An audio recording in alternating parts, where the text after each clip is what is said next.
2008లో ఒక సైంటిస్ట్ ముంబైలో ఛాలెంజ్ చేశారు.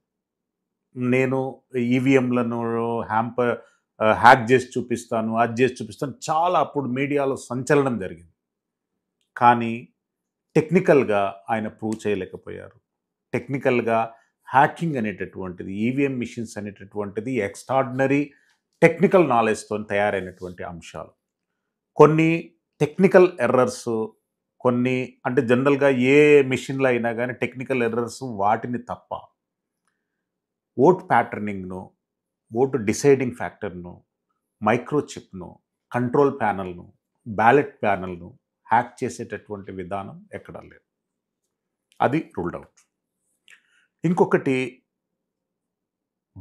మనకు బీహార్ ఎగ్జాంపుల్‌కొస్తే, బీహార్‌లో మొట్టమొదటిసారిగా అంటే యోగి ఆదిత్యనాథ్ ముఖ్యమంత్రి అయినప్పుడు ఉత్తరప్రదేశ్‌లో ఏ ప్యాటర్న్ అయితే ఉపయోగపడిందో, ఆ ప్యాటర్న్ ఇక్కడ ఉపయోగపడింది. అంటే యాంటీ హిందూ ఓట్స్ స్ప్లిట్ అయ్యాయి. హిందూ ఓట్లన్నీ యూనిఫైడ్‌గా పడ్డాయి. అందు గురించి వచ్చినటువంటి 7%, 6% హైప్ లోపట సంపూర్ణమైనటువంటి మెజారిటీని ఎన్డీఏ సాధించగలిగింది.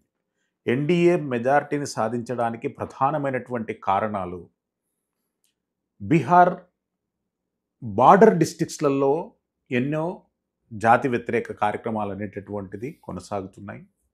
వాటితోని విసికి వేసారిపోయినటువంటి జనాలు మనకు ఒక భద్రతమైనటువంటి పరిపాలన, సుభిక్షమైనటువంటి పాలన కొనసాగాలనే ఉద్దేశంతోని నితీష్ కుమార్ గారి నాయకత్వాన్ని వాళ్ళు బలపరిచారు. Nitish Kumar is not a good politician, is a good CEO. పొలిటీషియన్‌కు, సీఈఓకు అదే డిఫరెన్స్ ఉంటుంది. పొలిటీషియన్ ఎప్పుడూ ఓట్లను హైప్ చేసుకోవాలని చూస్తాడు. సీఈఓ ఏం చేస్తాడంటనంటే ఉన్నటువంటి నిధులను సరైనటువంటి, సక్రమమైనటువంటి మార్గంలో వాటిని ఉపయోగించుకోవాలని అనుకుంటారు. రాష్ట్రీయ మహిళా కోశన్ యొక్క స్టడీస్‌లో నేను బీహార్ రాష్ట్రంలో మొత్తం తిరిగినాను. ప్రతి జిల్లా, ప్రతి మండలం ఆల్మోస్ట్ ఆల్ తిరగడం జరిగింది. అక్కడ ఓట్ ప్యాటర్న్ అనేటటువంటిది ఒక మాస్ కాల్ ఇస్తే టర్న్ అయ్యేటటువంటి ఓట్ ప్యాటర్న్. మీకు డెవలప్మెంట్ ఇండెక్స్ అనేది కనిపియదు. పథకాలు, ఆకర్షణలు, వెల్ఫేర్స్, స్కీమ్స్ అనేటటువంటిది ఎక్కడ కనిపించాయన్నమాట. ఇది ఒక మాస్ లీడర్ కాల్ ఇస్తే దానికి లోనై ఓట్ ప్యాటర్న్ అనేది కొనసాగుతుంది. బీహార్ ప్రజలు గత 15 సంవత్సరాల నుండి వాళ్ళకంటూ ఒక ప్రత్యేకత ఉంది అనేటటువంటి దాన్ని వాళ్ళు నిరూపించుకున్నారు. ఎడ్యుకేషన్‌లో చాలా వరకు పెరిగారు. అక్కడ ఎంప్లాయ్‌మెంట్ ఆప్షన్స్ అనేటటువంటిది పెరిగాయి. స్టాఫ్ సెలక్షన్ కమిషన్‌లో 100 మంది రిక్రూట్ అయితే 40, 45 మంది బిహారీ, ఉత్తరప్రదేశ్ వాళ్ళు ఎందుకు వస్తున్నారంటారంటే వాళ్ళు మారాలనుకుంటున్నారు. ఎడ్యుకేషన్ వైపు మళ్ళాలనుకుంటున్నారు. ఆ పూర్వపు రోజులన్నిటిని కూడా ఇప్పుడు తుడిచిపెట్టుకోవాలని అనుకుంటున్నారు. ఎస్ఐఆర్‌ని ఇంప్లిమెంట్ చేసి సుమారు 68 లక్షల ఫేక్ అండ్ డబుల్ ఓట్స్‌ను డిలీట్ చేయడం జరిగింది. అవి చాలా కీలకమైనటువంటి పాత్ర పోషించాయి. అంటే కొన్ని అంటే అన్ని ఓట్లు కావు. ఉత్తరప్రదేశ్‌లో ఉన్నటువంటి ఓట్లు బీహార్‌లో ఉన్నాయి. బీహార్‌లో ఉన్నటువంటి ఓట్లు 7 సిస్టర్స్‌లో ఉన్నాయి. అందు గురించి వాటిని పక్కడబందీగా రిగ్గింగ్ జరగకుండా, బూత్ క్యాప్చర్స్ జరగకుండా, మాల్ ప్రాక్టీసెస్ జరగకుండా కేంద్ర ప్రభుత్వ బలగాలు కట్టడి చేయగలిగినాయి. అందు గురించి బీహార్ రాష్ట్రంలో ఈరోజు మనకు ఆ రిజల్ట్ అనిపించింది. ఒక ఓవరాల్‌గా ఓట్ చోరీ అనేటటువంటిది పొలిటికల్ మైలేజ్‌ని ఇచ్చింది గానీ, ఇన్ జనరల్ మైలేజ్ ఇవ్వడానికి కాంగ్రెస్ పార్టీకి ఉపయోగపడలేదు. ఉపయోగపడదు కూడా. అది వాస్తవం కాదు. ఇక రెండో అంశంలోకి వెళ్తే సార్, ఒకసారి మిగిలిన రాష్ట్రాలకి ఇప్పుడు వెస్ట్ బెంగాల్ జరగబోతుంది. Yes. BJP almost crack down చేద్దామని చూస్తుంది. Yes. మమతా బెనర్జీ ఆవిడ దాన్ని ఏమంటారు, ఆ ఫ్రేమ్ని 6 జోన్స్కి 6 టీమ్స్ని ఫామ్ చేసి మటిక్యులస్గా వాళ్ళు అక్కడ వెళ్ళి వర్క్ చేయాలి. ఎందుకంటే where they are lost in the earlier elections అక్కడ ఎక్కువ ఫోకస్ పెట్టారు. Yes. సగం సీట్లు సాధించాలని. లాస్ట్ టైం 75 ఎంతో వస్తే, 72 ఎంతో వస్తే 7, 8 మంది Yes, వెళ్ళిపోయారు. yes. 65 మిగిలినాయి. Yes. అవి అట్లా ఉండగా ఇప్పుడు కొత్తగా ఇంకొక 100 సీట్స్ మీద టార్గెట్ చేసింది. అలాగే పక్కనున్న అస్సాంలో 100 అసెంబ్లీ సీట్లు టార్గెట్ చేసింది. Yes.